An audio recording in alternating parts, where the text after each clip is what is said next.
नमस्कार जय जगन्नाथ शुभ सकाळ आज हूँ मे 11 तारिख रविवार आसिला प्रथम खबर सुरक्षित फेरिले ओडिया छात्र छात्री बालेश्वर को फेरी आसी छात्र छात्री जम्मू पढ़ुवा पिलामानक अभिभावक फेराई आनिछंती सीमारे युद्ध भय घारिथिबारु अभिभावक माने ता पूर्वरु पिलांकु फेराई आनिछंती जम्मूर संस्कृत विश्वविद्यालय 3 जण छात्री फेरी आसिछंती उत्तराखंड मध्य फेरिछंती 15 रु अधिक छात्र छात्री सीमारे युद्ध स्थिति लागि रहिथिबारु निज पिलांकु नै आसिछंती अभिभावक डेराडून रो डून स्कूल बेलम स्कूल और मसूरी इंटरनेशनल स्कूल रु फेरिले ओडिशार छात्र छात्री डेराडून रे स्थिति खराब होई नथिले मध्य अभिभावकों को युद्धर भय घारिथिला सेतिपाई समय विलंब न करी निज पिलांकु ओडिशा नै आसिछंती परवर्ती खबर बंद हला युद्ध विदेश सचिवंक बड़ घोषणा भारत और पाकिस्तान मध्य युद्ध विरति सीमारे आ फुटिबनी गुली शुभिबनी युद्ध विमानर गर्जन कारण किछि दिन हबो भारत और पाकिस्तान मध्य लागिथिबा युद्ध उपरे विराम लागिछि एने भारतर विदेश सचिव सांबादिक सम्मेलन रे घोषणा करछंती चलित मास 12 तारिख रे उभय भारत और पाकिस्तान डीजीएम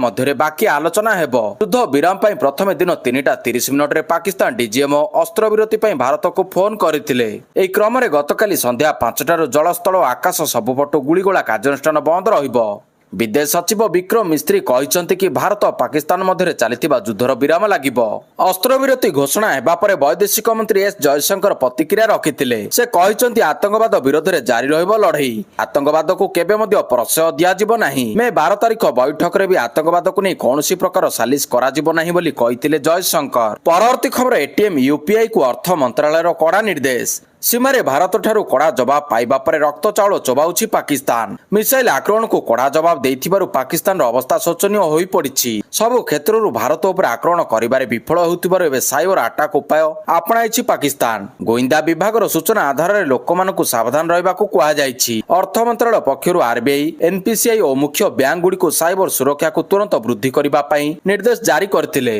आसिला बड़ खबर अलज्या पाकिस्तान सीमारे पुणी थरे कला जोरदार गुलीगोला वर्षण भारत और पाकिस्तान मध्य 86 घंटा धरी चलता युद्ध गतकाली 5टारे शेष होइतिला हेले यार 4 घंटा परे पाकिस्तान अस्त्रविरति उल्लंघन करिछि बोली जातीय गणमाध्यम रे चर्चा हेउछि पाकिस्तान सीमापटु गुलीगोला वर्षण करुछि पाकिस्तान सेहिपरि बारमुला रे एक संदिग्ध ड्रोन विस्फोरण होइतिबा कुहा जाउछि श्रीनगर रे मध्य सुबिला भयंकर विस्फोरण विभिन्न स्थान रे मध्य विस्फोरण शब्द सुबितिबा सूचना मिलिछि सेहिपरि जम्मू काश्मीर मुख्यमंत्री मध्य एनै सोशल मीडिया रे पोस्ट करी सूचना दैछंती सीमारे पुणी थे फायरिंग कला पाकिस्तान अस्त्रविरति होइतिबा सत्वे पुणी थे अस्त्रविरति उल्लंघन करिछि पाकिस्तान परवर्ती खबर ट्रेन चलाचल बाधा प्राप्त युद्ध परिस्थिति पई ट्रेन चलाचल बाधा प्राप्त होइछि हीराकुद एक्सप्रेस आंशिक बाधा प्राप्त अमृतसर जाय गड़िबो नाही हीराकुद एक्सप्रेस विशाखापट्टनम दिल्ली जाय चलिबो ए ट्रेन एने पूर्वतट रेलवाई तरफरु सूचना आसीछि सेहिपरि पाकिस्तान सीमावर्ती अंचल जम्मू काश्मीर पंजाब सीमारे राति रे कोनोसी ट्रेन चलाचल करिबो नाही अमृतसर भटिंडा फिरोजपुर जम्मू भली स्थान रे राति जाउथिबा ट्रेन रो सूची रे परिवर्तन होइछि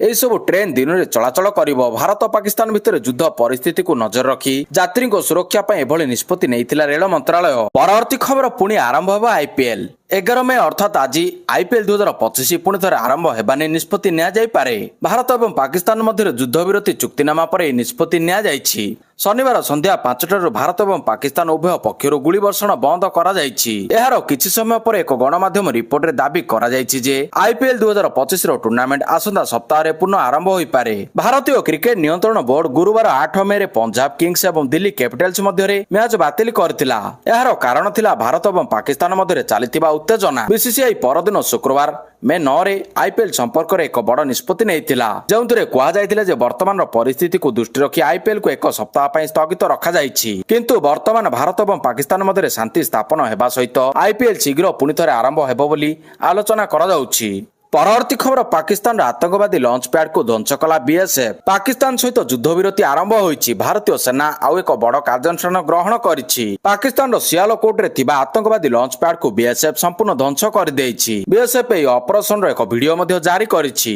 ए वीडियो रे स्पष्ट भाव रे देखा जाउछि जे बीएसएफ रो कार्यानुष्ठान रे पाकिस्तान रे अवस्थित ए लॉन्च पैड गुडी को किपरि ध्वंस पाइछि पाकिस्तान पक्षरु गुली चालना परे बीएसएफ ए कार्यानुष्ठान ग्रहण करथिला बीएसएफ यार कार्यानुष्ठान संपर्क रे एक सोशल मीडिया पोस्ट मध्ये ସେୟାର କରିଛି। ପରବର୍ତ୍ତୀ ଖବର ବୈଷୟିକ ବିଶ୍ୱବିଦ୍ୟାଳୟ କମ୍ପ୍ୟୁଟର ଲ୍ୟାବରେ ଭୟାବହ ଅଗ୍ନିକାଣ୍ଡ, କୋଟିଏରୁ ଉର୍ଦ୍ଧ୍ୱ ଟଙ୍କାର ସାମଗ୍ରୀ ପୋଡ଼ି ପାଉଁଶ। ରାୟଗଡ଼ା ଜିଲ୍ଲା ଗୁଣପୁର ଗାନ୍ଧୀ ଯାନ୍ତ୍ରିକ ବୈଷୟିକ ବିଶ୍ୱବିଦ୍ୟାଳୟ କମ୍ପ୍ୟୁଟର ଲ୍ୟାବରେ ଭୟାବହ ଅଗ୍ନିକାଣ୍ଡ ଘଟିଛି। ନିଆଁକୁ ଆୟତ୍ତ କରିଛି ଗୁଣପୁର ଅଗ୍ନିଶମ ବାହିନୀ। ଓଜେଇ ମେନ୍ ପରୀକ୍ଷା ସରିବା ପାଇଁ 20 ମିନିଟ୍ ସମୟ ଥିଲା। ନିଆଁ ଲାଗିଯିବାରୁ ପରୀକ୍ଷା ବନ୍ଦ ହୋଇଥିଲା। ନିଆଁ ଲାଗିବାର କାରଣ ଅସ୍ପଷ୍ଟ ରହିଥିବା ବେଳେ ସର୍ଟ ସର୍କିଟ ଯୋଗୁଁ ନିଆଁ ଲାଗିଥିବା ସନ୍ଦେହ କରୁଛନ୍ତି ବିଶ୍ୱବିଦ୍ୟାଳୟର ରେଜିଷ୍ଟ୍ରାର ଓ ଅଗ୍ନିଶମ ବିଭାଗର ଅଧିକାରୀ। ପାଖାପାଖି 140ରୁ ଉର୍ଦ୍ଧ୍ୱ କମ୍ପ୍ୟୁଟର, ଏଲସିଡି ବିଭିନ୍ନ କମ୍ପ୍ୟୁଟର ସାମଗ୍ରୀ ପୋଡ଼ି ପାଉଁଶ ହୋଇଯାଇଛି। ନଷ୍ଟ ହୋଇଥିବା ଜିନିଷର ଆନୁମାନିକ ମୂଲ୍ୟ 1 କୋଟିରୁ ଉର୍ଦ୍ଧ୍ୱ ଟଙ୍କା ବୋଲି ବିଶ୍ୱବିଦ୍ୟାଳୟ କର୍ତ୍ତୃପକ୍ଷ କହିଛନ୍ତି। ପରବର୍ତ୍ତୀ ଖବର ଆମର ସବୁ ସୈନ୍ୟ ଠିକଣା ସୁରକ୍ଷିତ, ପାକିସ୍ତାନର ସବୁ ମିଛର ପର୍ଦ୍ଦାଫାଶ କଲା ଭାରତୀୟ ସେନା। ଭାରତ ପୁଣି ଥରେ ପାକିସ୍ତାନକୁ ତାର ଔକାତ ଦେଖାଇଛି। ଭାରତୀୟ ସେନା ସାମ୍ବାଦିକ ସମ୍ମିଳନୀ କରି ପାକିସ୍ତାନର ମୁଖା ଖୋଲି ଦେଇଛି। ପାକିସ୍ତାନର ପ୍ରତିଟି ମିଛ ପ୍ରଚାରର ପର୍ଦ୍ଦାଫାଶ ହୋଇଛି। ଏହାସହ ପାକିସ୍ତାନର ଡିଫେନ୍ସ ସିଷ୍ଟମକୁ ବ୍ୟାପକ କ୍ଷତି ପହଞ୍ଚାଇଥିବା ଭାରତୀୟ ସେନା କହିଛି। ସେନାର ପ୍ରେସ୍ ମିଟ୍ରେ କର୍ଣ୍ଣେଲ କୁରେସି ପାକିସ୍ତାନର ସବୁ ମିଛ ପ୍ରଚାର ପର୍ଦ୍ଦାଫାଶ କରିଛନ୍ତି। ସେ କହିଛନ୍ତି ଯେ ନିଜର ବିଫଳତାକୁ ଲୁଚାଇବା ପାଇଁ ପାକିସ୍ତାନ ମିଛ ପ୍ରଚାର କରିଥିଲା। ଭାରତୀୟ ସେନା ମସଜିଦ ଗୁଡ଼ିକୁ କ୍ଷତି ପହଞ୍ଚାଇଛି। କର୍ଣ୍ଣେଲ କୁରେସି କହିଛନ୍ତି, ଭାରତ ଏକ ଧର୍ମ ନିରପେକ୍ଷ ଦେଶ ଏବଂ ଆମର ସେନା ସାମ୍ବିଧାନିକ ମୂଲ୍ୟବୋଧର ଏକ ଉଦାହରଣ ଅଟେ। ଆମେ କେବେ ମଧ୍ୟ ଧାର୍ମିକ ସ୍ଥାନ ଗୁଡ଼ିକୁ ଟାର୍ଗେଟ କରୁନାହୁଁ। ପାକିସ୍ତାନର ଏହି ଅଭିଯୋଗ ଏହାର ହତାଶା ଏବଂ କାହା ପୁରୁଷତାକୁ ପ୍ରତିଫଳିତ କରୁଛି। ପରବର୍ତ୍ତୀ ଖବର ଭୂକମ୍ପରେ ଥରିଲା ପାକିସ୍ତାନ। ଭାରତ ଓ ପାକିସ୍ତାନ ମଧ୍ୟରେ ଉତ୍ତେଜନା ଜାରି ରହିଛି। ଏହା ମଧ୍ୟରେ ଥରି ଉଠିଛି ପାକିସ୍ତାନ ମାଟି। ଶୁକ୍ରବାର ରାତି ପାଖାପାଖି 1:44 ମିନିଟରେ ଭୂକମ୍ପ ହୋଇଥିଲା। ରିକ୍ଟର ସ୍କେଲରେ ଏହାର ତୀବ୍ରତା 4.0 ମ୍ୟାଗ୍ନିଚ୍ୟୁଡର ଥିବା ଜଣାପଡ଼ିଛି। ଭାରତ ସହ ସଂଘର୍ଷ ଜାରି ଥିବା ସମୟରେ ଭୂକମ୍ପର ଝଟକା ପାକିସ୍ତାନକୁ ଦୋହଲାଇ ଦେଇଥିଲା। କିନ୍ତୁ ଏହି ଭୂମିକମ୍ପରେ କୌଣସି ଧନଜୀବନର କ୍ଷତି ହୋଇଥିବା ଜଣାପଡ଼ିନାହିଁ। ଏହାର କେନ୍ଦ୍ରସ୍ଥଳ ପାକିସ୍ତାନର ବଲୁଚିସ୍ତାନ ସହର ନିକଟ କେଟାରେ ହୋଇଥିବା ଜଣାପଡ଼ିଛି। ସେପଟେ ଭାରତ 2ଟି ଡ୍ୟାମ୍ ଖୋଲିବାରୁ ପାକିସ୍ତାନରେ ବନ୍ୟା ସ୍ଥିତି ଦେଖାଦେଇଛି। ପରବର୍ତ୍ତୀ ଖବର ବିଚଳିତ ନ ହେବା ପାଇଁ କହିଲେ ସୁରେଶ ପୂଜାରୀ। ଭାରତ ପାକିସ୍ତାନ ଉତ୍ତେଜନା ମଧ୍ୟରେ ପ୍ରତିକ୍ରିୟା ରଖିଛନ୍ତି ବିପର୍ଯ୍ୟୟ ପରିଚାଳନା ମନ୍ତ୍ରୀ ସୁରେଶ ପୂଜାରୀ। ମନ୍ତ୍ରୀ କହିଛନ୍ତି, କେଉଁଠି କାହିଁକି କେଉଁ ପରିସ୍ଥିତିରେ ଡ୍ରୋନ୍ ଉଡୁଛି ତା ଉପରେ ନଜର ରଖାଯାଇଛି। ସରକାର ସଚେତନମୂଳକ ପଦକ୍ଷେପ ନେଉଛନ୍ତି। ଲୋକ ବିଚଳିତ ହୁଅନ୍ତୁ ନାହିଁ। ଓଡ଼ିଶାରେ ସେହିଭଳି ପରିସ୍ଥିତି ନାହିଁ। ବଡ଼ ସରକାରୀ ଅଧିକାରୀଙ୍କ ଛୁଟି ବାତିଲ କରାଯାଇଛି। ତୁରନ୍ତ କାର୍ଯ୍ୟରେ ଯୋଗ ଦେବା ପାଇଁ ନିର୍ଦ୍ଦେଶ ଦିଆଯାଇଛି। ଅନ୍ୟ ଅଧିକାରୀମାନଙ୍କର ମଧ୍ୟ ପରିସ୍ଥିତି ଦେଖି ଆଗାମୀ ସମୟରେ ଛୁଟି ବାତିଲ ହେବ। ଓଡ଼ିଶାରେ ଥିବା କେନ୍ଦ୍ର ସରକାରଙ୍କ ବିଭିନ୍ନ ପ୍ରତିଷ୍ଠାନର ସୁରକ୍ଷା ବୃଦ୍ଧି କରାଯାଇଛି। ଚାନ୍ଦିପୁର କ୍ଷେପଣାସ୍ତ୍ର ଘାଟି ଭଳି